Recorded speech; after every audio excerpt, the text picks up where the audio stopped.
Today I'm here with a company called Endurance Lights. We had a lot of our issues with our pigs, with Big Mama getting sick, the birthing of the pigs. Some of that stuff I had to do some things as it got dark. Two big things I want more on this property is better access to water and better access to light or electricity in the areas that I'm at.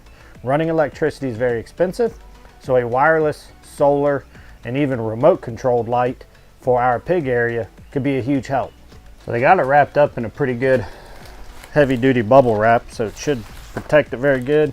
Looks like mounting hardware with remote, and then the light in and of itself I like the slim design of it and the integrated solar panel. And then you can see your bright LED lights.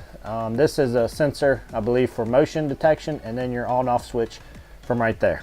And so yes, it came with a pole that mounts it, and it looks like it'll give it a vertical rise just slightly. So you can either direct mount here into a wall, or it can clamp like so and mount it that way. The installation was pretty easy. Now the actual hooking the light onto it, that was super easy, just tightening the 4 bolts, no problem. It says to let these things charge for 6 to 8 hours before initial use. It's pretty early in the morning right now. It's already really hot though. So by this evening, it should be good to go. We'll give it a test during daytime, and then we'll also do a test once it is dark to see how bright they are and how much area that they're covering.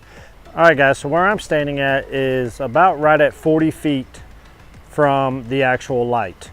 And I would estimate, you can see the light rays kind of end about right there, which would be about the 32-foot mark.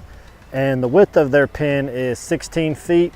So I think around 30 feet on each direction is a pretty good safe number for coverage wise. And it's set up as motion detection. So as I walk towards it, it should brighten up. So let's give it a try. It's kicked on big time, but you can hopefully see, I'm not sure how well the camera picks it up. The amount of light is pretty good. So it's dropped back down a little bit, but with this remote, if I wanted it to stay bright like that and not go in and out, I could push the 2-hour button, and now I can go full power for at least 2 hours. And then if I needed longer, of course, you got your 4-hour and your 6-hour, or you could just go always, which would be unlimited. See, to me, this low light is like the perfect amount of light. It still allows it to stay dark in their shelter, but when I walk over here, I can easily see what I need to see